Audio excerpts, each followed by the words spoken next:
Hi, guys. Welcome to another episode of Stories of a Dandelion. Today we have my friend and brother, Zay. We discuss that having goals are a good thing, but it doesn't mean that they cannot evolve and grow as time goes on.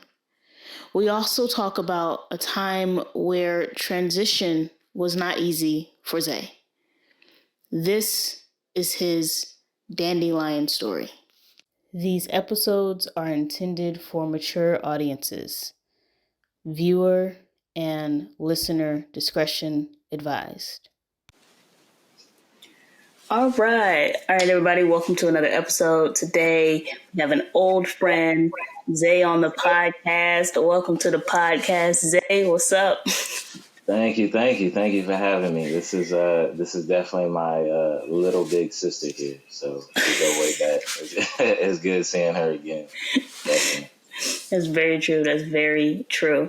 So, first question that I ask every guest is: if you were 18 and you're graduating this year, what advice would you give yourself? That's a good question already. You hit me with a good one. I think the biggest thing that I would say is try not to stick to timelines. I think that's the biggest thing. I can see as we gotten older, life hits you in these different ways that you just never thought that you can be hit. You just thought it was a linear lane, and you would just be able to accomplish everything you want to be able to accomplish and get things done in an orderly fashion. At least that's how I perceived it. I wanted to graduate by the time I was maybe 21, graduate college, go on to my master's by 23, 24. I'm good. I'm set. That didn't happen at all. That did not happen. So I think the biggest thing that I would tell myself is just like, hey, it's okay to actually have goals set in place. But it's okay that if you had a goal to say, hey, I want to accomplish this within 2 years and you don't accomplish it, as long as you still have, you're still working towards that goal, it's okay to achieve it after that set time frame that you already had set out for yourself. Yeah, that's definitely true. I think that was a hard one for all of us. Like, we're all like college, masters, or just straight into the workforce, and like we'll be successful, we'll be set up, and it's like the biggest lie. Life hits you with a mean uppercut. For real, for real. So yes, no, that has to be like the number one thing for me. Yeah, I get that. Like, definitely coming out of college for me, I was like, all right, I'm gonna find me a good job and what I want to do. And like every time you applied, it was like you don't have enough experience. I was like, it's an entry level job. You be sick, right? Get upset. I was the same. It was the same way for me. Like I went to Michigan State for a year. And then after that, because I was majoring in criminal justice, I kind of had an idea. And I guess I can say this. The only reason I had criminal justice chosen was because I knew my mom was going to school at one point. So I didn't even know majors and minors, so to speak, until I get to college and you see these people like, oh, since I was 16, I wanted to be a doctor or I wanted to be this. And I'm like, I have no clue. Criminal justice, let's go. Yeah. So that was it. But then after that, you start understanding like loans and you start understanding real life problems. So after that, I'm like, no, I got to find a smarter way to do things. So military was it. So yeah, kind of use that as a stepping stone and rest go from there. Yeah, I get you. Yeah. So tell me how you became who you are today, like from the time you were born to the person sitting in front of me right now. Okay. Another good question. I think that throughout life, I became very adaptable. I know we've known each other for a while. I think I can consider myself quiet. Like it takes me a while to really warm up to somebody, but once I'm actually really comfortable with somebody, they're probably like, oh, Zay, this guy, he's crazy. But throughout time, I've been okay. I've always been a go-getter. I've always been kind of like a dedicated person. So that wasn't really a big change for me. But I know the biggest changes as far as like understanding life a little bit and being able to adapt early on was actually our PCS move to Belgium. Okay. So that was a big shock for me in a lot of ways because I'm originally from Colorado. My dad was stationed there for 8 years. So my mom's side of the family is there. You're comfortable, right? You don't Yeah. got to worry. You see family. It's just routine. It's Yeah. just a routine thing until my mom said, "Yeah, we're going to Belgium." We're like, "Huh? What is that place?" I have no Hmm. clue. And that was in the middle of my eighth grade year. So that was actually very crucial as well because during that time frame, my middle school was only seventh and eighth grade. Hmm. So that eighth grade year, everybody was actually deciding what high school they wanted to go to. I already Hmm. had a high school picked out. I knew where I wanted to play basketball. I knew what I wanted to do. And that didn't happen. Yeah. Life, as we talked about it again, it just did not happen. So we get to Belgium and, I'm just like, I think the first day we got there, it rained, it snowed, it was sunny, and I think it hailed like all in a matter of like 3 to 4 hours. And I'm like, this is not it. What are we doing here? But of course, I met you. I met a lot of other great people there as well. Very close friends. So that was good for me. Like actually understanding, okay, you can be put into a totally different situation or even culture. Mind Hmm. you, I'm coming out of the States into a whole nother country, right? Yeah. So that's a big shock there. So it kind of, started to teach me, hey, it's okay to evolve, to adapt, to grow. Uh, Through our time in Belgium, we had friends coming and going. I still didn't understand that because being in Colorado, we didn't deal with a lot of military brats, right? So like now I'm friends with Gina. We're best friends. Next year she leaves. Now I got to find other friends, right? And it Yeah. just kept going every year, every year, every year until it was my time to go. Hmm. So now I got to go again, which I left in the middle of my junior year, Yeah. which I Yeah. You wanted to left in the stay middle to of our junior year. graduate. You did. Yeah, so now I'm upset. I'm mad because this country that I was in and all of the friends that I've been able to know and actually establish relationships with, now I'm leaving them. And now I'm coming back to the States. And I think our class I think our junior class was 40 students. I'm coming to In a Belgium. class now. Was it like 40? I think it was like usually because our graduating class was like 70, so probably like 60. Okay, But so yeah, not 60. too big. Yeah, not too bad. Yeah, yeah. So not big at all, right? And then I come back to the States and my class is literally like 620 students. Mind Jeez. you, yeah, yeah. So mind you, and I'm coming halfway into my junior year. So at this point, everybody has their cliques, everybody has their friends.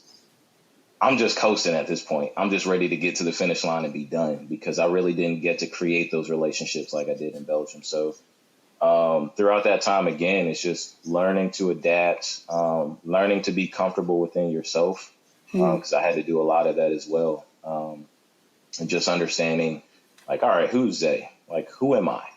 What am I about? What can I bring to the table? You always hear about like different stories or other people's stories about what makes them special and what they can bring to the table. But I never actually sat back and actually asked myself, what can I bring to the table? So, course, school, college, gravitated out of that, and then military. So, military really taught me a lot of stuff that I really didn't think that I knew about myself. Which is again that self starter, go Hmm. getter, determined, adaptable, being able to depend on people. Because that was another thing since we've always moved all the time. Like, I didn't know if I could trust this person to my left or my right and it's nothing against them, but they were going to be leaving me. Yeah. The military kind of helped, kind of solidify that in a way. So, in all, I feel like it's done pretty well. Being able to see things, being able to experience things to where I know that if I had to start from ground zero, essentially, Hmm. for a lack of a better term, I think I should be able to navigate efficiently throughout this thing we call life. So Yeah, I get that.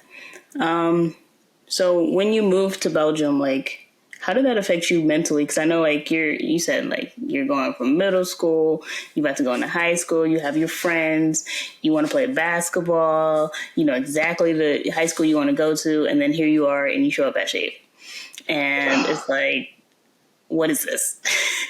Yeah. And why is this happening? I was hurt. I think I cried. I think I cried a good probably about week or two about it because, like I said, it was a pivotal time, and especially during those Shape days. If anybody knows me, knows how much I love basketball. That was Yeah. like, if that could be like my girlfriend, that was it right there. So having everything set in place, and like I said, even just with family too, because that's where my mom's side of the family, they all stay in Colorado. So just being there for 8 years and moving, yeah, I was hurt.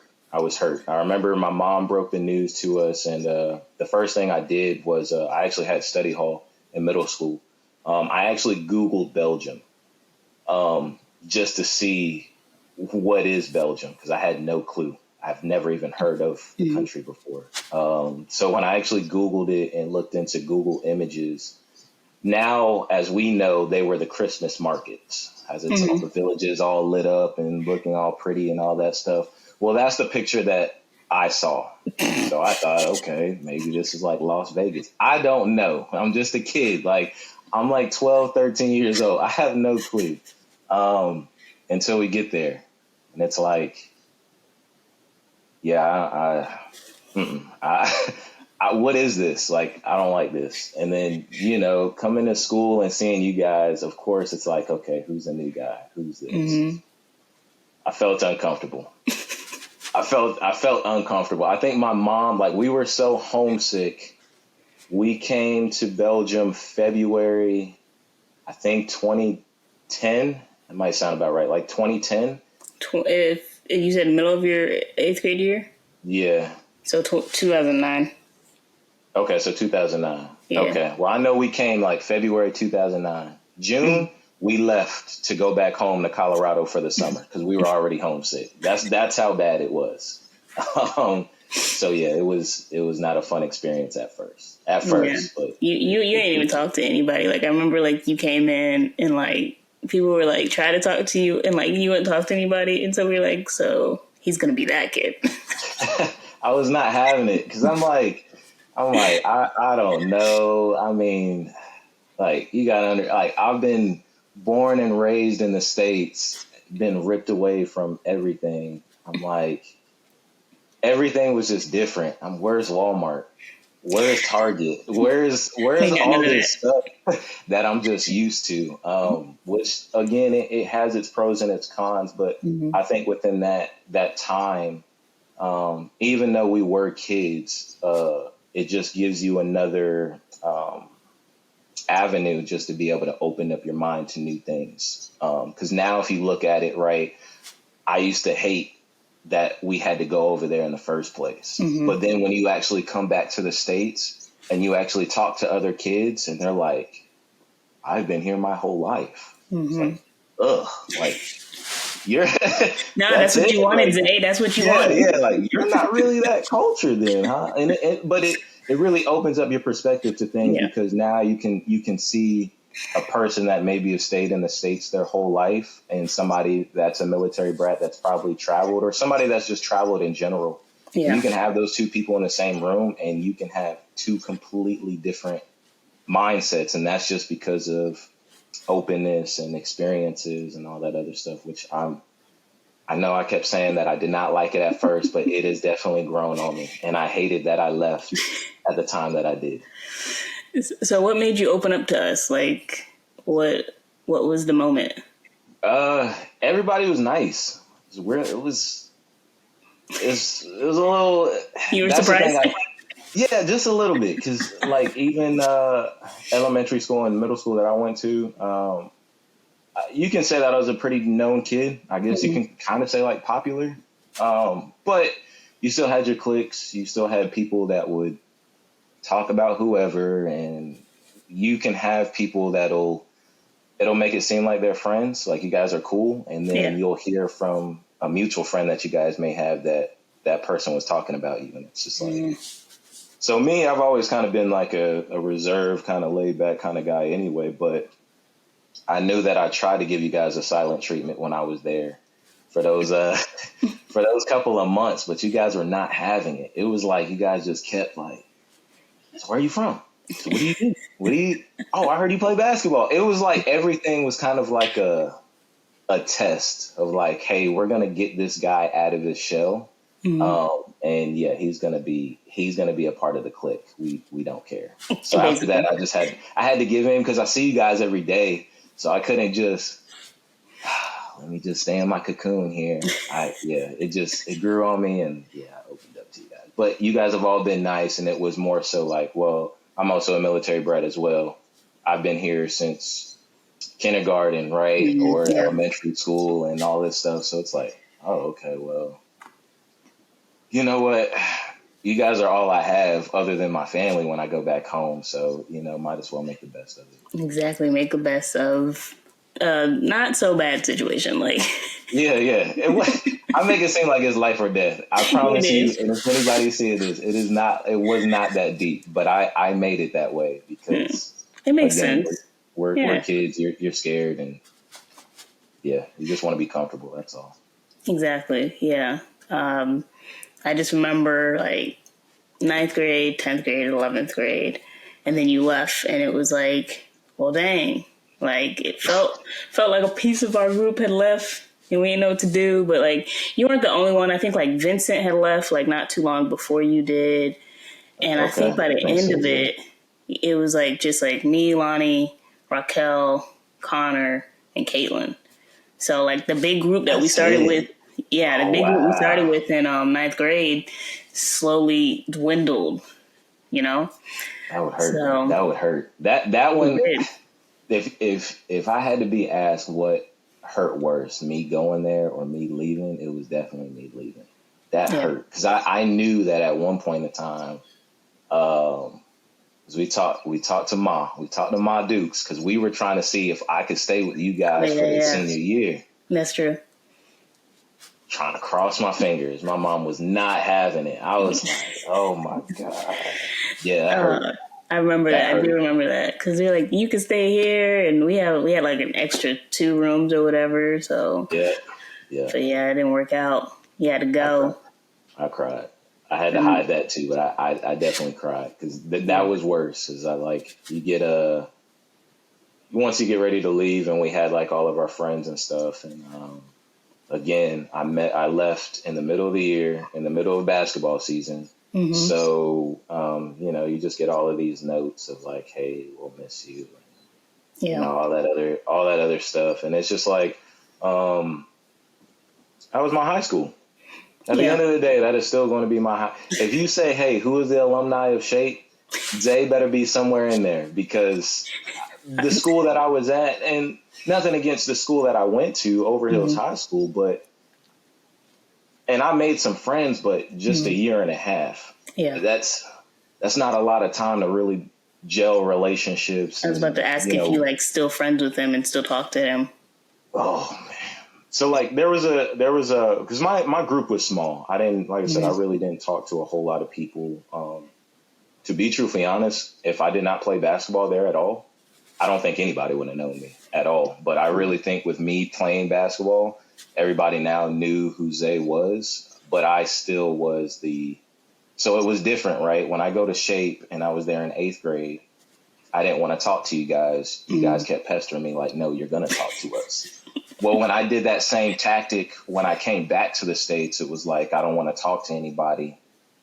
Everybody's like, okay, if he doesn't want to talk, then that's fine. We're just gonna do our thing. And they kind of looked at me as like, not even an outsider. They're just like, okay, we know Zay, he's chill. He don't really talk too much. Like, I was kind of like that neutral zone. But if only they knew that he talks all the time. Yeah, exactly. Like if you would have known Zay like a couple of years ago, you'd be like, okay, this is a completely different guy. But it was like a complete 360. So like I said, during that time, I just coasted until it was time for me to graduate. Wow. And, How did you, like, because you did it twice, though, like a pivotal moment, you had to move to Belgium, a pivotal moment, you're moving back to the States. Like, how did you deal with it a second time? Like, do you feel like you dealt with it better than you did the first time? um, oof, you know what? That's a good question. These good questions, goodness.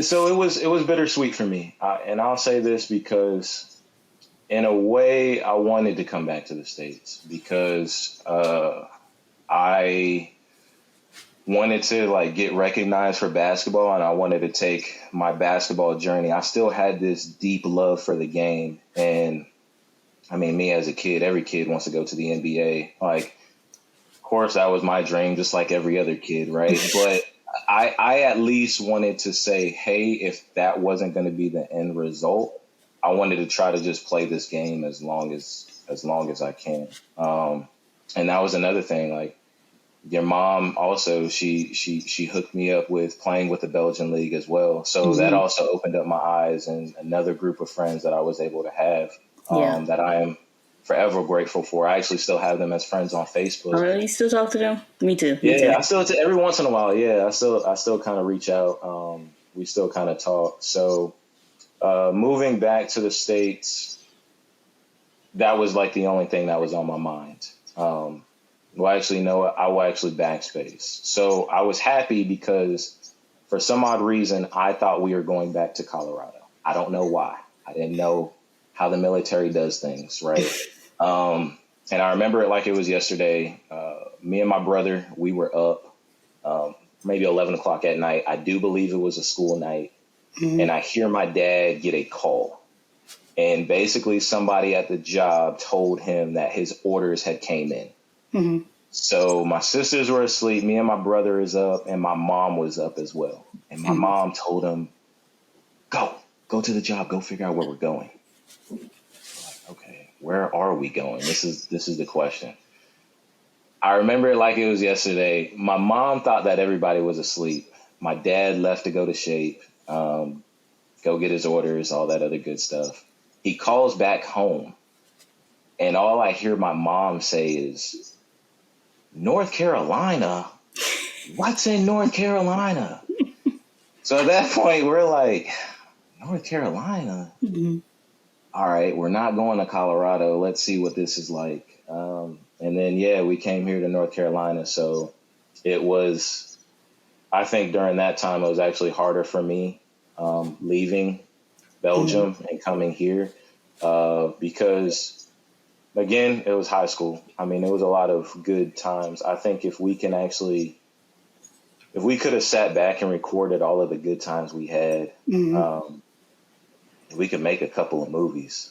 I think Couple of trilogies movies, couple of actually. inappropriate movies, Like, and like I think we could make a good series, like a good Netflix series of all the good times we had. we'd literally be like Jersey Shore and like Florida Bama Shore. It was crazy. It was, and it's like you think about it. You look at like homecoming, you look at parties, you look at all that stuff, and it's just like it really just started with mornings before Mm-hmm. our first period class. Like anytime there was a transition between moving to different classes, something is happening. And it's just like, what, 10 minutes before we're able to go to our next class or so? Yeah, 10, that's true. 15. Everybody's having fun. Everybody's talking. Everybody's doing something. And to kind of be ripped of all of that, I'm like, okay, take another deep breath. It's not going to be as bad because I survived it before coming Mm. from Colorado to Belgium and now Belgium to North Carolina. So I internalized a lot of it. But it did eat me up. Mm. Yeah, it ate me up. So, did you continue to let it eat you up, or have you like finally figured out like this isn't good? I need to deal with this, and how did you do that? So for a good amount of time, I think for the rest of my junior year, I did let it eat me up. Like I said, it was just like a train wreck. It was just a lot coming at you at once. And during that time frame, now you got to figure out what you're going to do after you graduate. Mm. So I'm trying to transition into a new school, but also trying to figure out what I'm going to do after I I go to school, my last year of high school, so to speak. So senior year, I did let up. I was okay. I was okay, still nervous, but the biggest thing that I had on my mind was basketball. I just wanted to Yeah. make the basketball team. That was it. So North Carolina, if anybody knows, North Carolina is a big basketball state outside of just Duke and North Carolina. I mean, like it is a big, big basketball state. So everybody here loves basketball. Everybody here is trying to be the best, whether you're AAU or trying to be varsity. You're always just like a whole bunch of like dogs just fighting to try to be at the top. Everybody wanted Yeah. that spotlight. So when I went to tryouts, I think it was about 60. Wow. Yeah, it was about like 60 of us for How's that tryouts. shift? Because like you go from shape where like you are top dog, Yeah, and you go into yeah, there and it's like snap! Like I really got to fight for my spot on this team. yeah. So when I got here, we moved to like an on post housing, and they had like some rec centers there. And come to find out, when I first started going there wasn't really that many people there. So of course I'm there. We play, school them up. I'm done. Bye. See you later. Like, oh, where'd this kid come from? Yeah, I come from Europe. Bye. You know what I mean? Like, I'm already got this big head. I already got this Of big course you head, did, and Derek. so You really did. You did. yeah, yeah. Oh Especially yeah. after you dunked for the first time. I remember that. You sent me You that know dunk me. You and know you I'll sent get it a to big me head. like, I got it. I was like, tell I'll this get a kid to big shut head up. quick.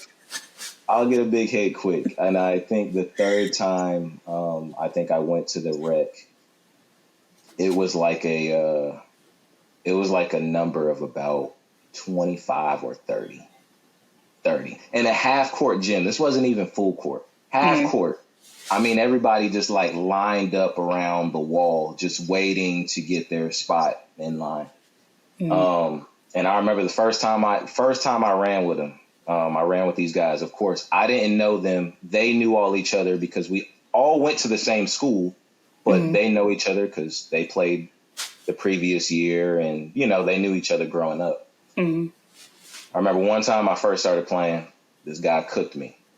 I was upset. I was mad. They were like, yep, we don't know this guy. We're not going to pick him next time. Oh. Like, all right, cool. This is just warm up, whatever. Right. So after that, I'm like, okay, I got to go ahead and start working on my game, doing some more stuff. I come back because I don't think I went to the rec for a good 2 months. I didn't even go. I came back after that. I'm back top dog again. I'm good. So I'm like, okay, it's a little. They were more physical. It was just a different style of play here, which I really like that because it actually brings the best out of your game. So I channeled that energy. I took it to tryouts with all of those because crazy enough, the same guys that were actually running over there at the rec center were the same guys that wanted to try out for the team as well. Tried out. And then it's like that thing where you go to the gym and you try to find a list on the bulletin board and it says, hey, varsity team. And I'm looking, and I saw my name on there. I think I was so happy. I might have even posted it on Facebook whenever that time was. But yeah, I looked and I'm like, yep, I made it. Like I'm good. And then after that, because I had basketball, all the nerves and all the jitters that I had from school in general and just being there in North Carolina, yeah, it just went away at that point because that was my focus. That's all I wanted to do, just play basketball and graduate. So Yeah. Man, I was about to ask you because when did you start playing with the Belgians? Because you didn't play with them long. I didn't. I think it was a I year. wish I could have.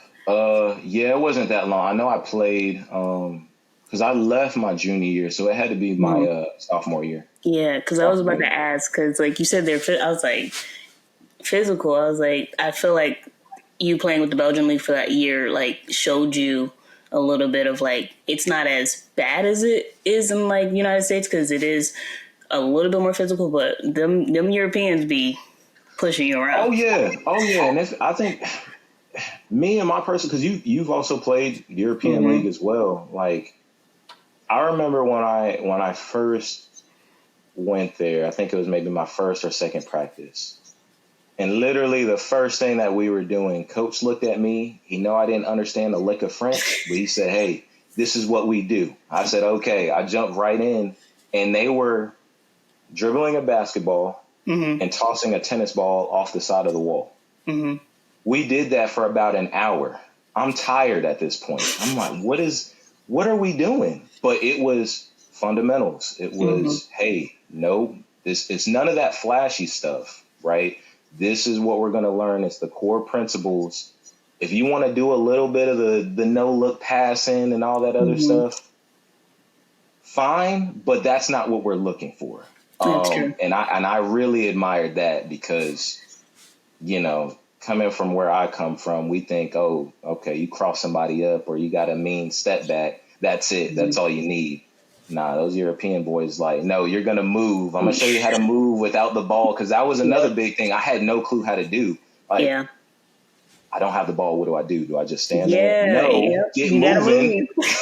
Move. And you have to play every single position. And I think that's so funny. Like, you come back to the United States and it's just like you're in one position. I was like, nah, man, we were in every single position. And if you're not moving, you're off the court. But you did have some flashy players on your team. I understand why your coach did that, because I did. You had Matthew. Yeah. Milan. There's another guy. With Max. You had all them. Yeah. All them they were like infatuated with Kobe, man. Those they are my all guys. flashy. They were. Those are some good guys, though. But they opened up my eyes, and it just comes back to that friendly group, right? Yeah. They saw me as one of them, and like I said, they brought me in, and it was. I may not speak the language that you guys speak, but when it comes to basketball, we speak the same language. And at the end of the day, we knew that we were team members. So it'd be funny. So like we'll have the coach, like he'll be in the locker room and he'll be speaking French, and I'm just like, same. I used to be the same way. I still talk to the girls. It's just like they used to come to my parties, everything. They came to like house parties, my birthday parties. I still talk to them to this day. I went to visit them last year. A couple of them have kids now. Another one of them just had their daughter. So it's crazy to still, but I'm not surprised because I've known them longer than I've known like anybody that I still, talk to now that is American. I've known them since I was 7. Yeah, so I remember. It's insane, but that's all it is. Like people are like, how did you guys communicate? Like they, like some of them spoke English. The other ones would make fun of me all the time because I couldn't speak French, but I made fun of them because they couldn't speak English. He would point. I think the only words that I remember, he would say like Zay, because he knew, of course, that was my name. I think go, stop, shoot. I think those are the only 3 English words that I just remember him saying. That was or pass. I think that might have been it, right? Like, hey, we're gonna pass the ball here. You know what I mean? So other than that, it was a great time. Like I said, I loved it. I loved every bit of it except those first couple of months. That was of course, it's hard to acclimate. I completely understand. Yeah, my first coach was Sophie, which is Milan's mom, and she speaks English. That's Milan's mom. Miss Sophie was his mom, and she was my first coach. And then Bernadette was my second coach, and both of my coaches spoke English, so that was a blessing for me. So I would come on the court and they'd be like, Gina, no. I'm like, oh, dang it. Like I understand everything she's saying. And so, like, when she got mad, she would go off in French, and then she would come to me in English. She'd be like, you need to do this. So it was a blessing to have that, and some of the girls spoke English as well. And then my last coach was Pecco, and he didn't speak any English, so he was like, your coach, he's like, go, stop. And then he would tell one of the girls to tell me what. All the time. That's what my last year was. All the time. I'm like, hey, just give me a number as far as what plays, because that was another thing too we were running. They were actually running plays. Like, hey, this is one, or we're going to name it this, or we're going to name it that. So at first you're like, Because those guys, that's another thing. Those guys grew up playing with each other as They well. did. So it's Yep. like Yeah, we did. Yep. they knew, okay, hey, I He's know you're cutting going to be here. in this spot. Mm-hmm. Like, I know, hey, you got a nice left hook shot. We're going to have you on that left block. Like, they knew I'm just there at this point. What do you guys need me to do? Right? What do I need to do? But they made it to where it was like, hey, it's okay. Relax. This is kind of how we do things. This is going to be like your key position. Mm-hmm. But don't get it twisted. Exactly. Because if he's out at the 5, we're moving you there. Okay, shoot. So now that's a whole other assignment that I got to learn now that, over time you're like, okay, no, I get the hang of this. And yeah, it was great. Yeah. He had to If I buff could up a little rewind bit for time that again. 5. Yeah. I tried to come in there big. I'm like, oh man, Because what is going they'll on? just be big. Yeah. I'm like, he's like, Zay, go. No, I don't want to sub in. Like, you not see him over there? But it was It toughened perfect. It you up was though, for real. Yeah, it was good. I definitely wish that I could have played with them sooner. But more than anything, just to be able to take in that time and just let it soak. Yeah. Don't take it for granted. So. Yeah. I know. Looking back, like I know there's like so many moments that we didn't, but there's so many more moments that we like could have cherished a little bit more. For sure. Yeah. I miss it. There's like I was fortunate enough to see Manasa over in Germany. Nice. I haven't saw Manasa in it's been like there's no reason I come back and I see like my childhood best friend and we both got beards. What is going on? Like that's how much time has elapsed since we've seen each other. So true. You know what I mean? But it's just like that, like Miss and Tony, like you, Caitlin, me Wada, and you and Lonnie. Maddie. What's that? Yep.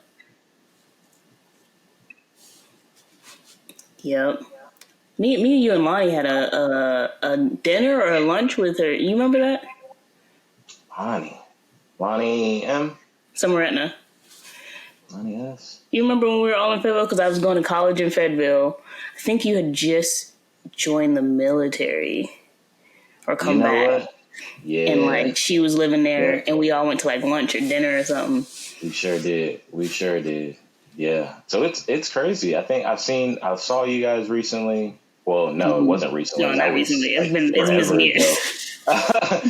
So over the span of years, I saw you two. I know I saw Lonnie one other time. I saw Bailey. Last year. Yeah. Manasa. And Brackett. You remember Brackett? Yes. I saw Brackett. So, and I'm gonna tell you this story because me and Brackett didn't get along in high school sometimes. But go ahead. So Brackett, we had so I actually had a friend that I was in the military with who was getting married. I was going to be a groomsman in his wedding. So it was like this little venue that we had. I go there to the wedding and Brackett and his family was there. So come to find out, he knew my military friend. Like we had a mutual friend. I guess he used to babysit, my buddy when he was small. Wow. But the craziest thing happened. So I'm getting dressed. I'm coming out of the little area and I see Brackett. Now, faces always stick with me. They're always going to stay with me. I may not know the name sometimes. The face is always going to stick with me. So I'm walking, and mind you, we're in a crowd like full of people. And he looks at me, and I look at him, and he said, "Zay?" And I said, "No." And I left, and I walked back. I left. And I didn't mean to say no because I know who I am. But I'm like, it just came out, and I'm like, dang.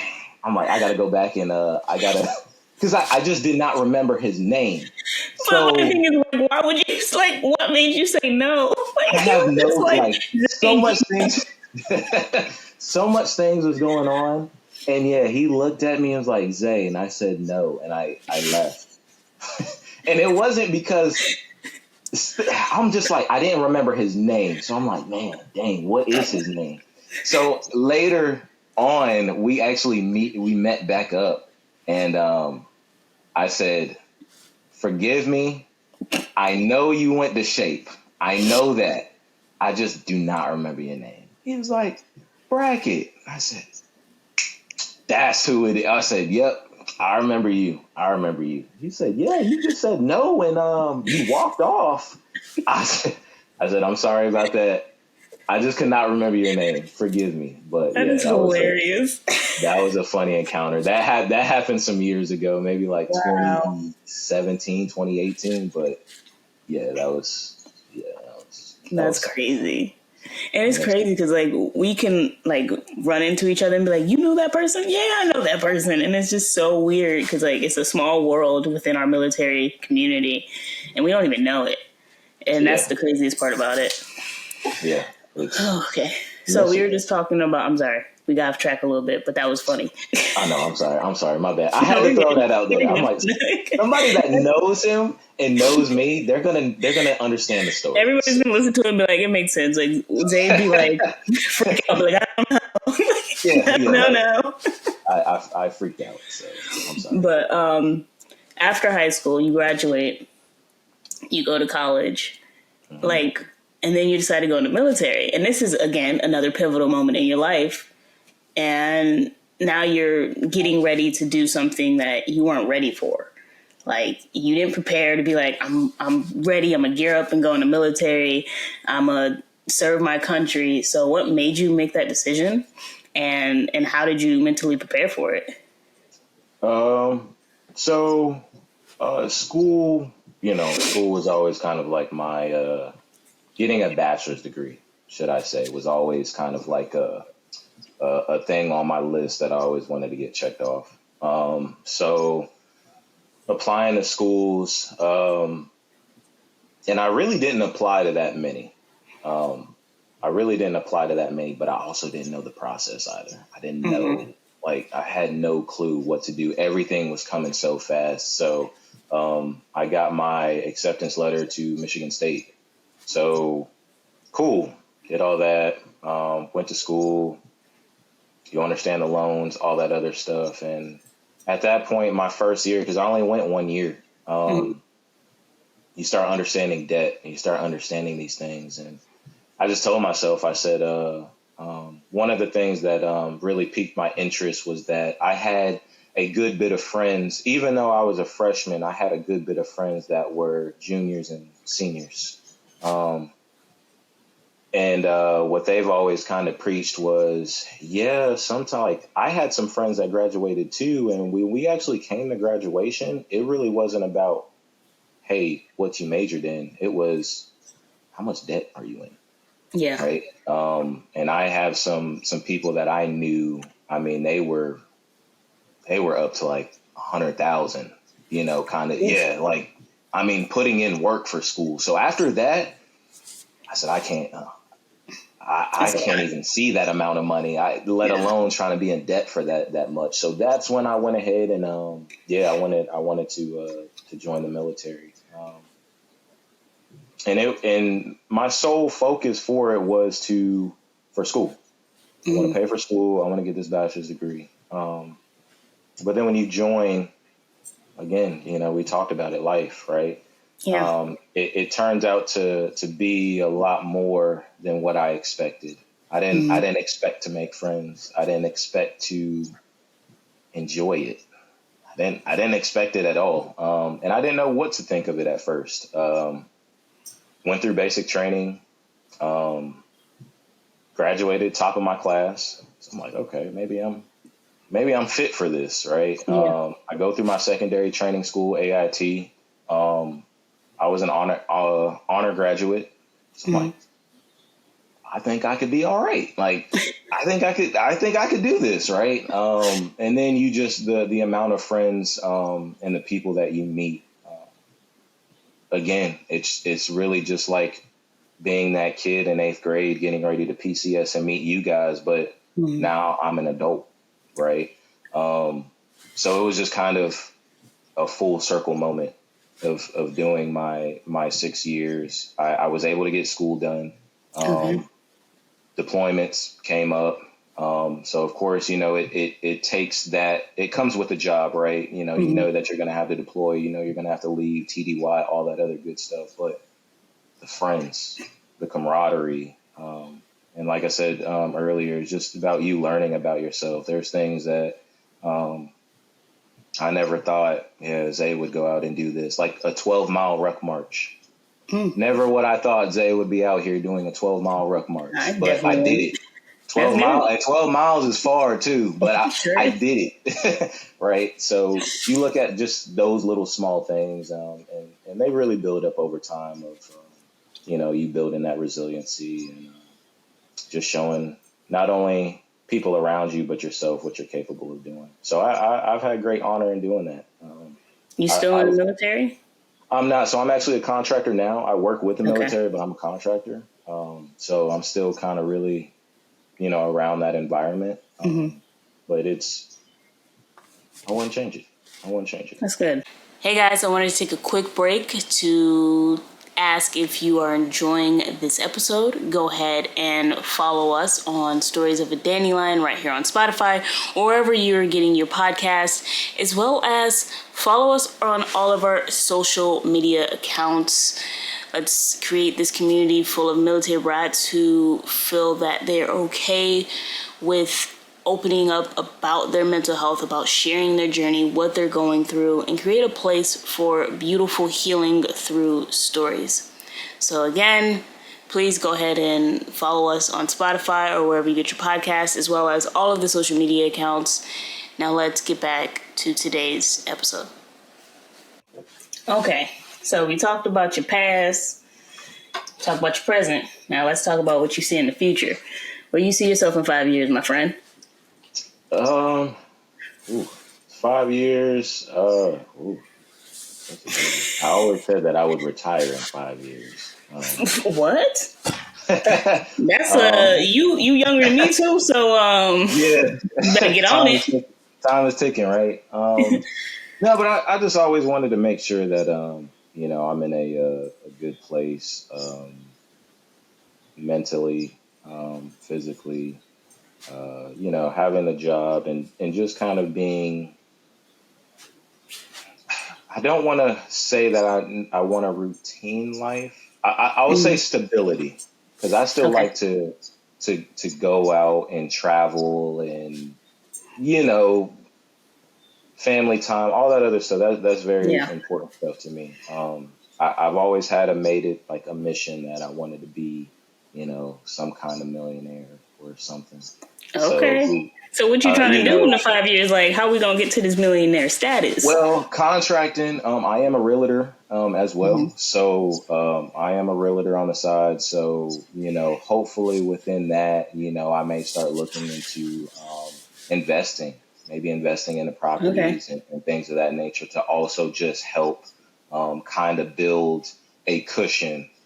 So that way, I can just be able to enjoy life, because I think we see it a lot of time of you see people, you see like the older people, like older than us, that want to Hmm. work, Yeah. that they're just like, well, yeah, no, I don't have no problem. I'm not doing anything else. And then you have that older crowd as well that are like, I have to, this is something that I have to do, which is of course very unfortunate. But I Yeah. always wanted to be in a situation that say like, hey, if I'm in a predicament to where I want to work, I will do that. But Yeah.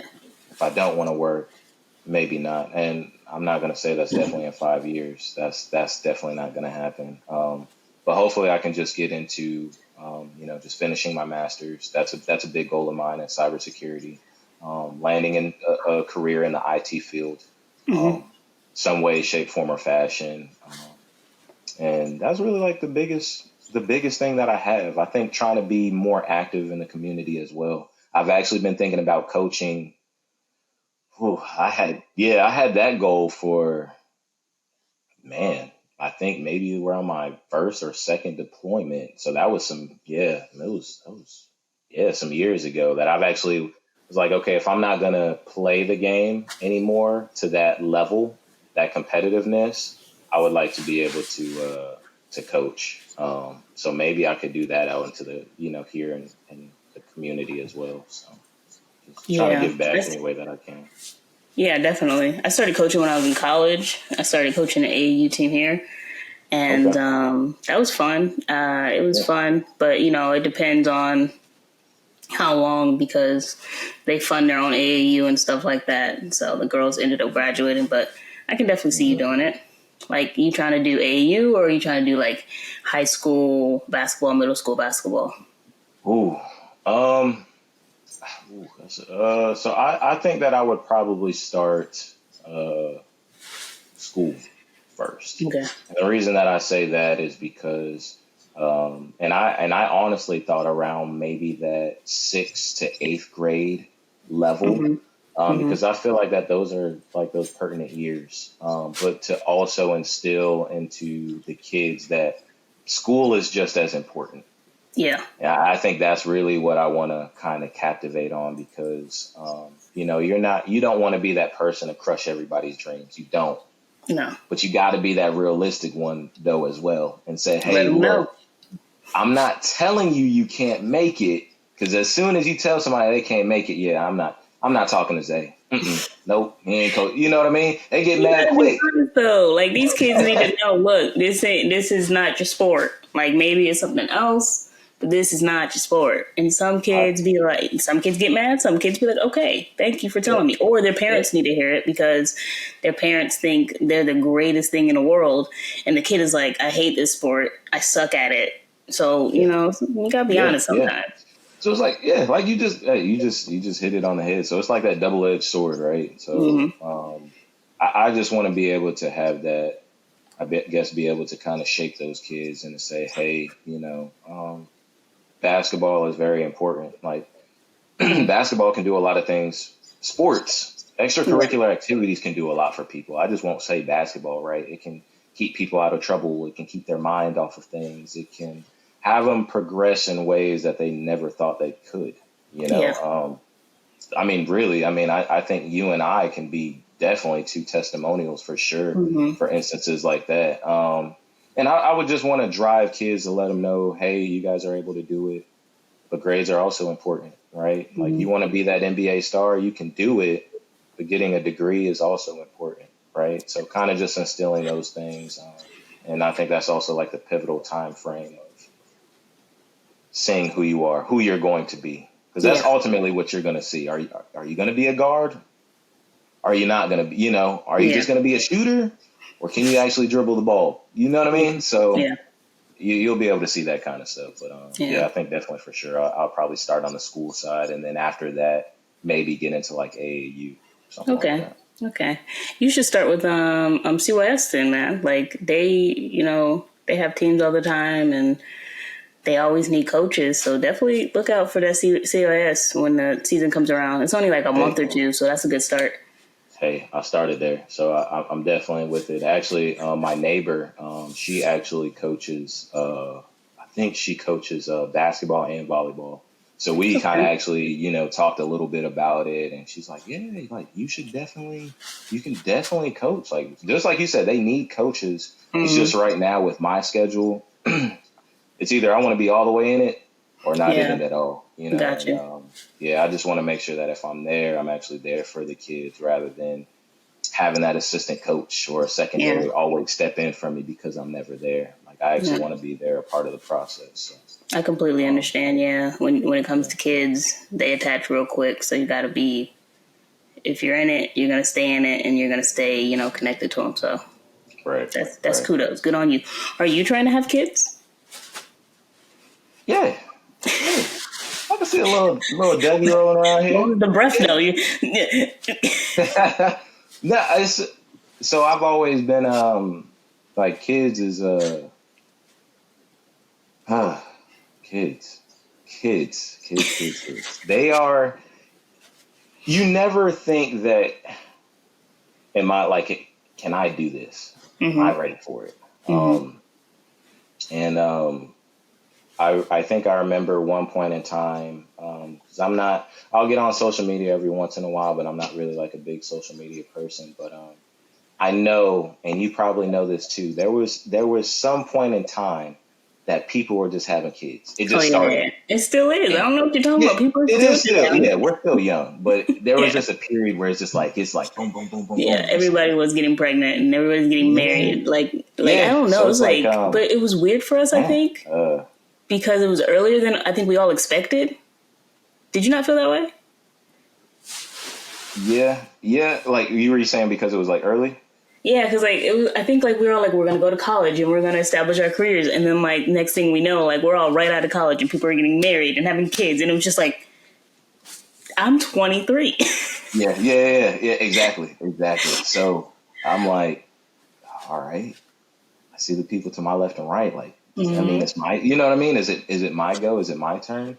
Um, but it's really not even the fact of having um, a child that scares me. It's the process of will I be good enough? Because that's like another thing. It's not a rule book to it. It's not a Mm-mm. how-to guide of how to do it, right? So it's like you got to take it every day. You got to take, like, I know how I am with my emotions. I'm not the most emotional person. I could be Mm-mm. I could be very honest on air and say that I'm not the most emotional, but I know that if I were to have a child, that has to change. It has to. There's no way that I could be closed off and not showing love or an emotion Mm-mm. to my DNA, right? Yeah. To somebody like that I am a father to. Mm-hmm. So it's just that's the part that scares me. And my biggest flaw has always been trying to be a perfectionist, and it's Mm-hmm. lied just right into that. So I am definitely open to having children for sure. I just want to ensure that I will be everything that they would expect out of me. A caring Yeah. father, a caring person, a person that wonders what's going on in their day.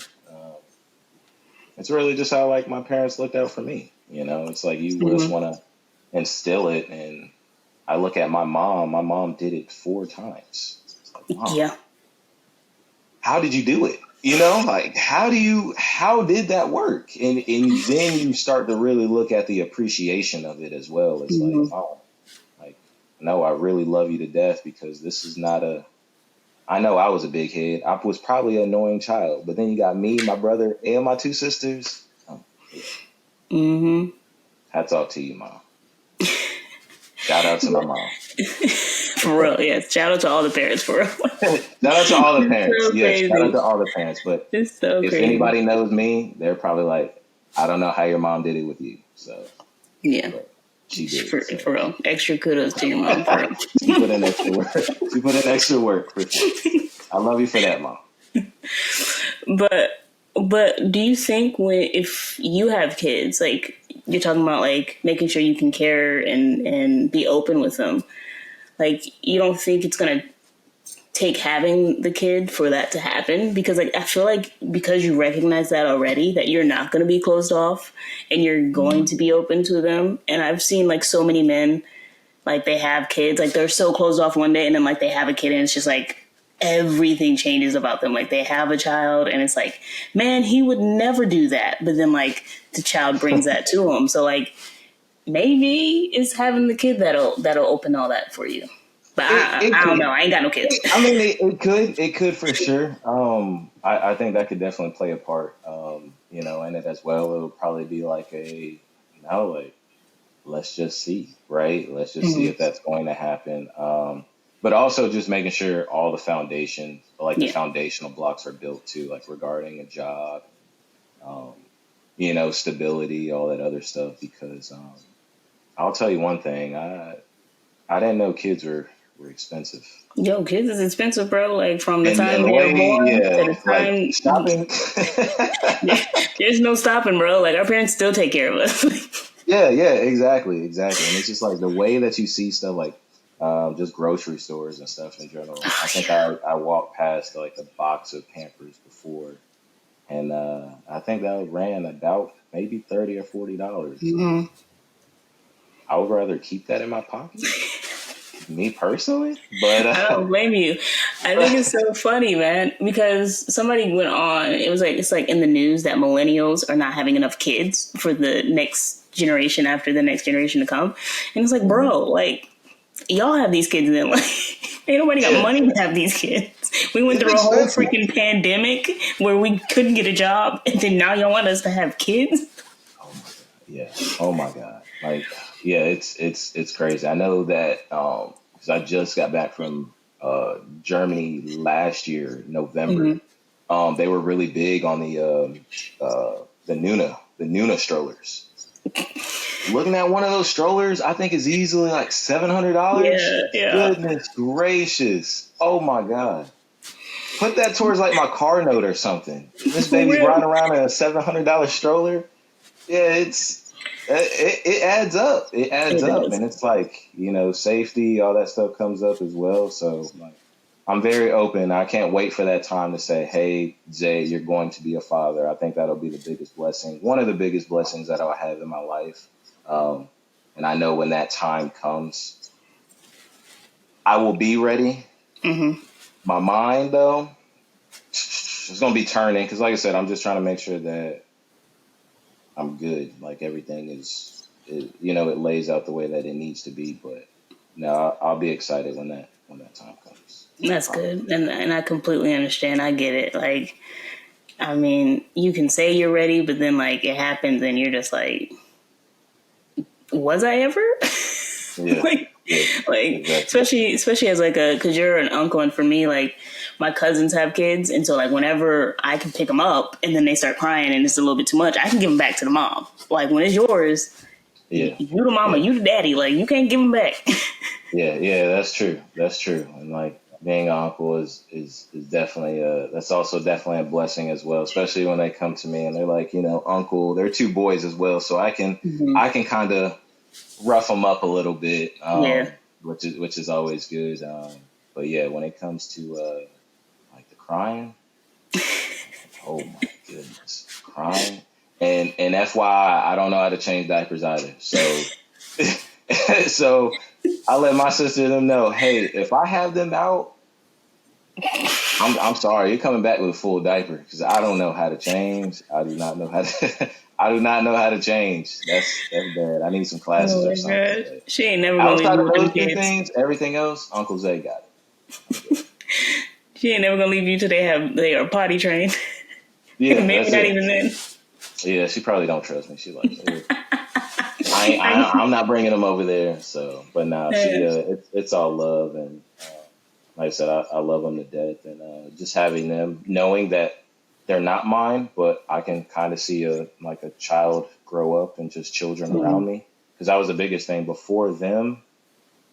I can't even tell you the last time I've been around a child Okay. like a Yeah. little like a baby. So, um, having my first nephew. Like you should have saw me. Like I looked so awkward because I had no clue on trying to hold this baby. Like my arms are long. I looked uncomfortable. My mom's like, relax. Like, what do you relax? I'm just like, I don't know how to. They basically told me I was carrying it like a piece of cargo. And I'm like, I don't know what you guys want me to do. Like, I don't know. It was the most awkward thing, but just seeing that and just seeing the stages and what's needed as far as love, attention, clothes, Hmm. teaching them things, potty training, reading, all that other stuff it's very time consuming, right? So Yeah. you got to make sure that you have the time, and not a bad thing at all, but you just have to make sure you have that time to set Exactly. aside to be able to do those things with the child. So. Understandable. Well, Zay, it was great to have you on.